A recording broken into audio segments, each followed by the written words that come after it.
Assalamualaikum warahmatullahi wabarakatuh.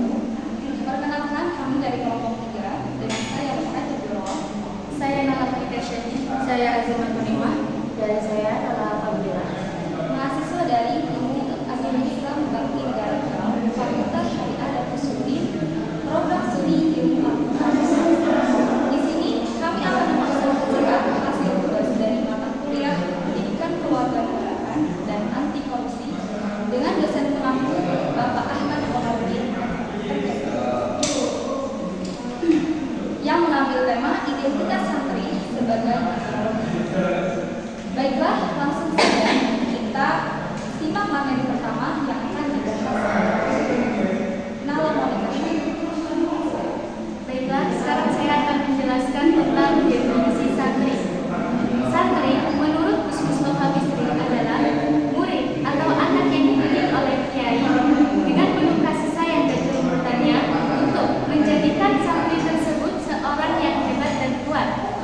Apalagi di zaman sekarang banyak pergaulan yang kurang baik. Oleh karenanya, kiai mendidik santrinya untuk meneguhkan hati seorang santri menjadi lebih baik lagi. Santri juga adalah seorang yang mencintai negaranya, menghormati gurunya dan juga kedua orang tuanya, walaupun kedua orang tersebut telah tiada. Dengan cara apa? Dengan cara mengirimkan doa-doanya, mengirimkan ayat-ayat suci Al-Quran dan sebagainya. Santri juga yang mencintai tanah airnya, mencintai tempat di mana dia dilahirkan, tempat di mana dia menghirup udaranya dan sujud di atasnya. Santri juga menghargai tradisi-tradisi budaya yang ada di sekitarnya.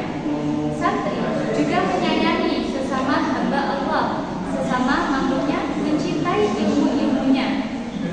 Santri juga tidak pernah putus untuk selalu belajar, atau biasa disebut dengan minal madri ilal ladzi. Santri menganggap bahwa agama sebagai anugerah dan wasilah untuk mendapatkan ridho Tuhannya. Santri ialah hamba yang bersyukur.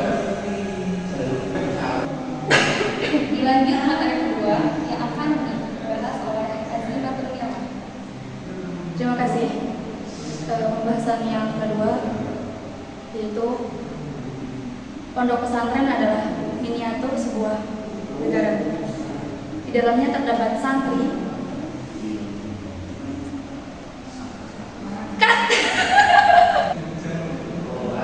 Dilanjut ke materi kedua yang akan dibahas oleh Azimah Tunimah.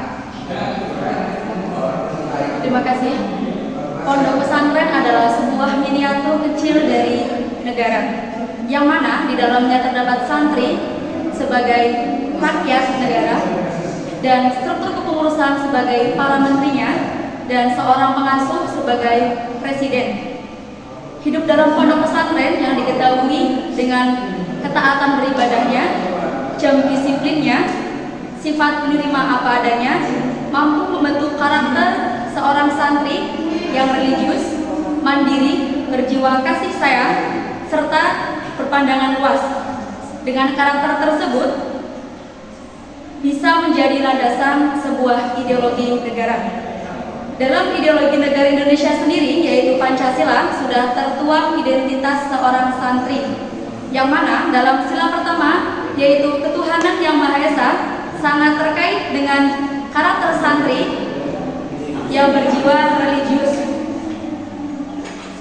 Santri sebagai umat muslim pastinya memiliki keyakinan atau kepercayaan kepada Allah Subhanahu wa taala yang telah menciptakan alam semesta seisinya dan semua yang terjadi adalah kehendaknya.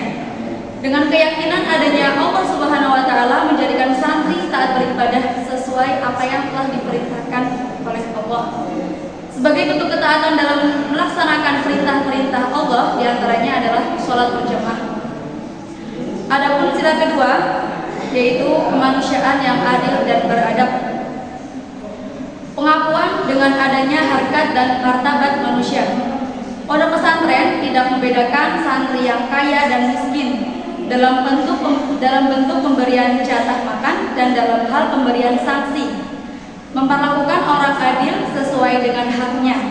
Pondok pesantren memberikan hadiah bagi santri yang berprestasi dan sanksi bagi santri yang melanggar peraturan secara adil sesuai dengan apa yang dilakukannya. Adapun sila ketiga, 4 dan 5 akan dilanjutkan oleh Nawal Tabilah. Ya, saya akan melanjutkan pembahasan mengenai sila. Sila yang ketiga yaitu Persatuan Indonesia. Indonesia sangat menjunjung tinggi nilai-nilai persatuan. Namun, di Indonesia dikenal dengan berbagai ragam perbedaan.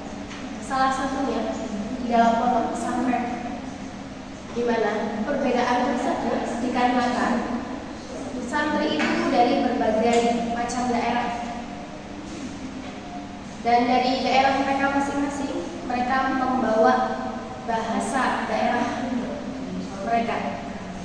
Ada yang menggunakan bahasa Sunda, bahasa Jawa, atau bahasa daerah dari berbagai manapun. Namun, hal ini pun hanya di awal seorang santri ketika baru masuk ke pondok pesantren. Karena dengan sendirinya bahasa mereka menjadi berkembang dan tercipta istilah-istilah unik yang mungkin hanya para santri yang paham dengannya. Dengan berbagai perbedaan, namun bukan sifat toleransi antar sesama santri. Lanjut ke sila yang keempat, kerakyatan yang dipimpin oleh kebijaksanaan dalam permusyawaratan perwakilan. Dalam sebuah pesantren, para santri dipimpin langsung oleh seorang pengasuh yang biasa disebut dengan kiai. Karakter kiai adalah seorang yang arif dan bijaksana, sabar dan tawadu. Hal ini mampu memberikan contoh untuk seluruh santri agar berperilaku seperti pemimpinnya. Dalam memberikan sebuah keputusan, seorang kiai pun mempertimbangkannya dengan cermat. Hal ini sering dengan adanya musyawarah dengan para pengurus pondok dengan pengasuh. Sila kelima yang berbunyi keadilan sosial bagi seluruh rakyat Indonesia. Dalam pondok pesantren, keadilan sangat dijunjung tinggi. Tidak membedakan mana yang miskin, mana yang kaya. Tidak memandang anak siapa dan tidak memandang berasal dari mana. Ketika sudah dalam pesantren, semuanya sama. Sekian pembahasan sila ketiga, 4, dan 5. Terima kasih kepada teman-teman yang sudah menjelaskan. Jadi kesimpulan yang bisa saya ambil adalah identitas santri yang meliputi karakter santri yang religius, mandiri, berjiwa kasih sayang, toleransi, dan berpandangan luas, mampu menjadi landasan sebuah ideologi. Sekian dari kami, kurang dan lebihnya mohon maaf. Wassalamualaikum warahmatullahi wabarakatuh.